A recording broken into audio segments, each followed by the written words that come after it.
رام حضرت مسیح موعود علیہ الصلوۃ والسلام۔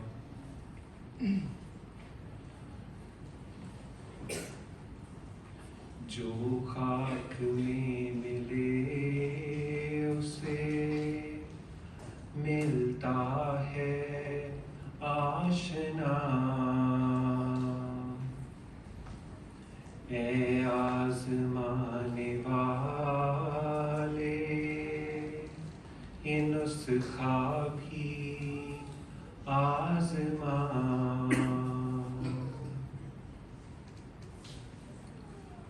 وہ دور ہیں خدا سے جو تقویٰ سے دور ہیں، ہر دم اسیر نخوت و کبر و غرور ہیں، تقویٰ یہی ہے یارو کہ نخوت کو چھوڑ دو، کبر و غرور بخل کی عادت کو چھوڑ دو، اس بے ثبات گھر کی محبت کو چھوڑ دو، اس یار کے لیے رہے عشرت کو چھوڑ دو، بدتر بنو ہر ایک سے اپنے خیال میں، شاید اسی سے دخل ہو دار الوصال میں، تقویٰ کی جڑ خدا کے لیے خاک ساری ہے،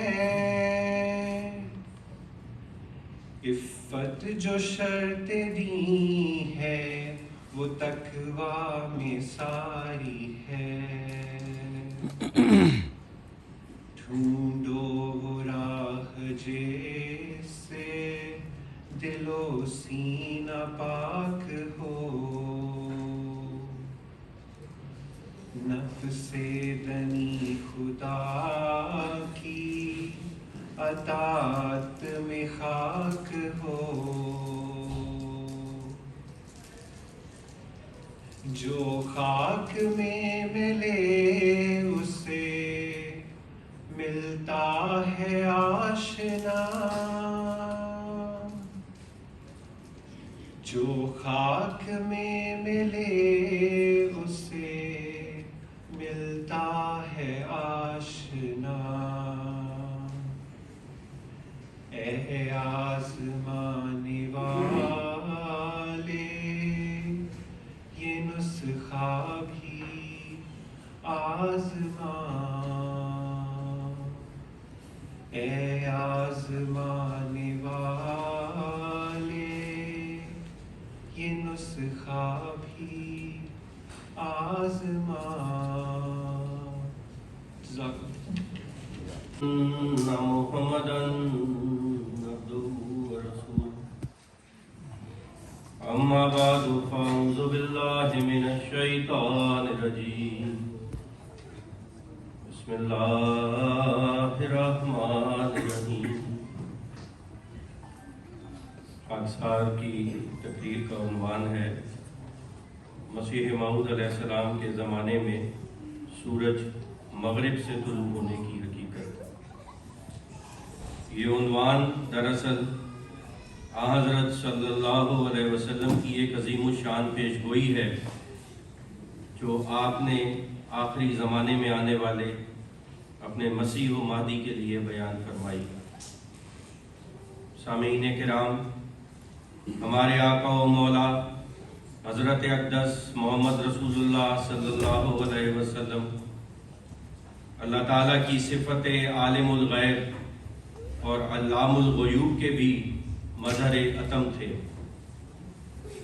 آپ صلی اللہ علیہ وسلم سے اللہ تعالیٰ نے سب انبیاء سے بڑھ کر کلام فرمایا، سب سے زیادہ مصفح غیب عطا فرمایا، اور سب انبیاء سے بڑھ کر آپ صلی اللہ علیہ وسلم نے قیامت تک آنے والے واقعات کی خبر دی۔ اسی لیے آپ صلی اللہ علیہ وسلم حقیقت میں النبی ہیں۔ اللہ تعالیٰ آپ صلی اللہ علیہ وسلم کے متعلق فرماتا ہے وَمَا هُوَ عَلَى الْغَيْبِ بِضَنِينٍ، سورہ تکویر آیت 25، یعنی وہ غیب کے بیان پر بخیل نہیں۔ آپ صلی اللہ علیہ وسلم کے بیان کردہ غیب کا ایک بڑا حصہ تو قرآن کریم میں محفوظ ہے، جو اللہ تعالیٰ کے پاک الفاظ پر مشتمل اور ابدی کتاب کا حصہ ہے، اور دوسرا حصہ وہ ہے جو رسول اللہ صلی اللہ علیہ وسلم کی احادیث میں موجود ہے۔ یہ بھی یقیناً وحی الہی کا حصہ ہے، کیونکہ بغیر وحی کے آپ کسی طرح غیب پر اطلاع نہیں پا سکتے تھے۔ یاد رہے کہ ہر پوری ہونے والی خبر اپنی ذات میں بیان کرنے والے کی سچائی کا اٹل ثبوت ہے۔ سامعین کرام، آخری زمانے سے متعلق رسول اللہ صلی اللہ علیہ وسلم نے عظیم الشان پیشگوئیاں بیان فرمائی ہیں، جن میں امت کی حالت، مسیح و مہدی کی آمد، علامات و نشانات، کارنامے، خلافت کا قیام، عظیم انقلابات، عالمی مواصلاتی نظام کا ذکر بہت واضح طور پر ملتا ہے۔ ان پیشگوئیوں کا دائرہ بہت وسیع ہے، جن میں مذہبی، روحانی، اخلاقی، سیاسی، علمی، زمینی اور آسمانی پیشگوئیاں شامل ہیں۔ سامعین کرام، ان عظیم الشان پیشگوئیوں کے ایک بڑے حصے کا پورا ہونا ہم خود اپنی آنکھوں سے مشاہدہ کر چکے ہیں۔ مثلاً آخری زمانے میں امت محمدیہ کا یہود و نصارہ کی طرح فرقوں میں بٹ جانا، اسلام کا صرف نام اور قرآن کے صرف الفاظ باقی رہ جانا، علماء کا آسمان کے نیچے بسنے والی مخلوق میں سے بدترین مخلوق ہو جانا، جاہل اشخاص کو اپنا سردار بنا لیا جانا، عیسائیت کا غلبہ ہونا، جہالت کا غلبہ ہونا، زنا کا عام ہونا اور شراب کا کثرت سے پیے جانا، وقت کا سمٹ جانا، زلزلے آنا، دابت الارض یعنی طاعون اور دوسری وبائی بیماریوں کا نکل آنا، خروج دجال اور یاجوج ماجوج کا ظہور ہونا۔ اسی طرح آخری زمانے سے متعلق یہود و نصارہ کی مقدس بائبل، زرتشتیوں کی سفرنگ دساتیر، ہندو مذہب کی کتب اور سکھ لٹریچر میں موجود پیشگوئیوں کا اپنے اپنے وقت پر پورا ہونا بھی شامل ہے، کیونکہ ان تمام پیشگوئیوں کا منبع ایک واحد و یگانہ خدا کی ذات ہے۔